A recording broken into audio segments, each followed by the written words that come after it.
Hi guys! Welcome back to my channel! So for today's video is going to be another wear test. So yung umpisa ng taon ko, puro wear test ang pinaggagawa ko. Una nakita ko was yung Fashion 21 and plano ko na talagang gumawa ng Fashion 21 nung nakita ko yung post nila sa IG last year pa.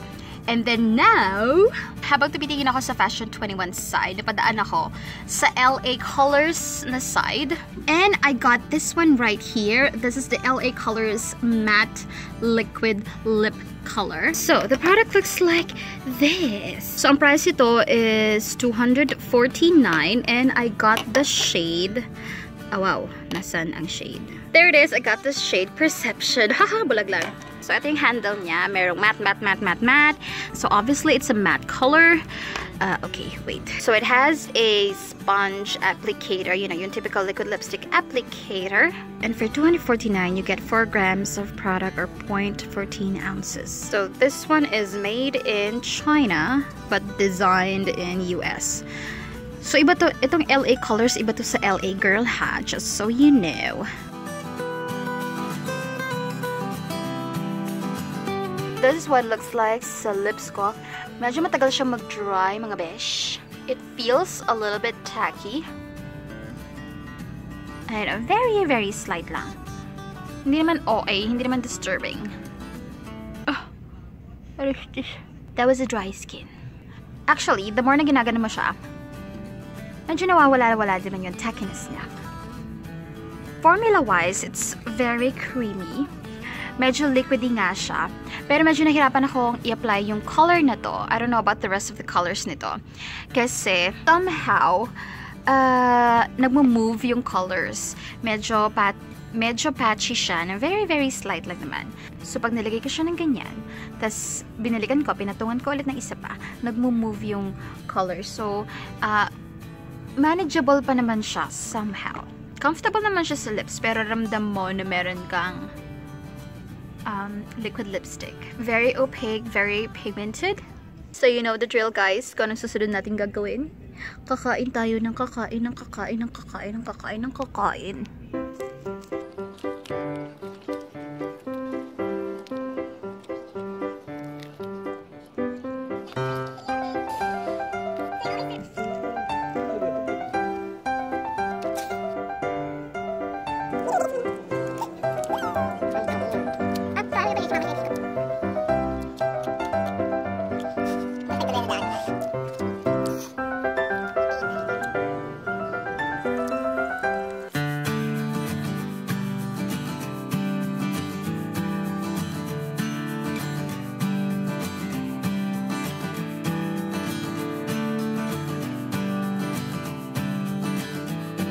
Okay, so first update guys. Ugh, I have something in my teeth. It looks super terrible right now. I'm not gonna lie. Like, seriously. Just look at that. So, when I kissed the back of my hand ng bagong kain ako, mayroon na siyang transfer. Probably because medyo basa pa yung lips ko from eating. But now that it's all dry, merong very konting transfer. And I think that's, you know, normal and typical, but honestly, you guys, it looks so ugly. So I'm gonna test the limits. I'm not gonna retouch it. Let's continue eating, shall we? Kung napapansin nyo guys, dito lang ako sa office nagva-vlog because I don't have work sa DZMM. So, lahat ng eating session natin dito lang.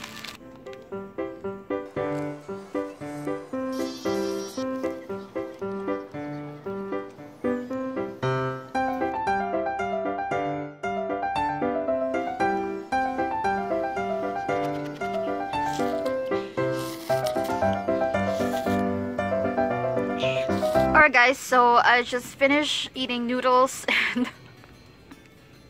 well, tingin ko naman nakikita nyo anong lagay ng ng labi ko. So I think it has already reached the limit because it doesn't look pretty anymore. So I think it's time for my final thoughts, but of course before that. Okay, so we're done with eating, we're done with everything. It's time to check the lips. It looks so freaking ugly. Meron siyang mga teeny tiny bits na transfer. Okay, so let's try to retouch these lips and let's see kung okay pa siya. Okay, so while waiting for it to dry, ngayon pa lang, may comment na ako, be. If you look closely, kapag nag-retouch ka, kitang-kita mo yung areas kung saan una kang nag-apply. Etong area na to, it's darker as well as yung dito sa taas. Pero yung sa middle, ayan na. It is lighter. So may tendency siyang mag-darken sa lips kapag in-apply mo siya. Kaya kapag nag-retouch ka, mahalata mo yung areas na kung saan ka nag-retouch and then yung areas na hindi natanggal mula dun sa first application mo. It still has a little bit of tackiness. Pero honestly, hindi naman bothersome yung pagiging tackiness niya. Hindi naman super madikit. Alam mo yun. So, a few minutes na nakalipas and I think it is dry already. So, let us try to kiss the back of my hand. Let me try to kiss the back of my hand. Merong very tiny.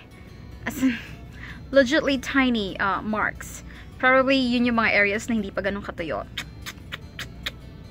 Oh, yung second one, it's kiss-proof. Okay, so what can I say about the LA Colors liquid lipstick? Do I recommend it? No, I don't. For the price point of $249, it is quite expensive for me para sa quality niya. First application and second application, it's kiss-proof, transfer-proof. Pero madaling matanggal yung inner corners kapag kumain ka. I think ka-level siya nung Nichido liquid lipstick. Sa bilis matanggal ng inner corners. Plus, mahal din siya. $250. When it comes to color payoff and opacity, very opaque naman siya. Yung color payoff niya okay naman talaga. Kaya lang yung formula niya, lalo na dito sa color na kinuha ko, medyo patchy siya on some areas. You really have to work on it para maging pantay siya sa labi mo. So, matrabaho, bes. Matrabaho talaga.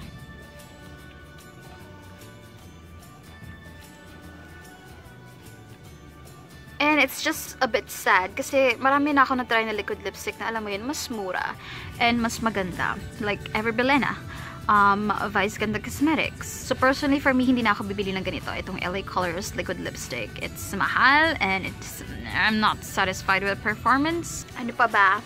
I think yun lang masasabi ko. Hindi ako masyadong enthusiastic kasi hindi ako natutuwa sa kanya. So yeah, I guess that's it for today's video, guys. Thank you so much for joining me again. And marami pa akong wear test na gagawin. So please stay tuned. And so many giveaways still. So please watch out for that, okay? Thank you so much for watching, guys. And I will see you in my next video. Bye-bye!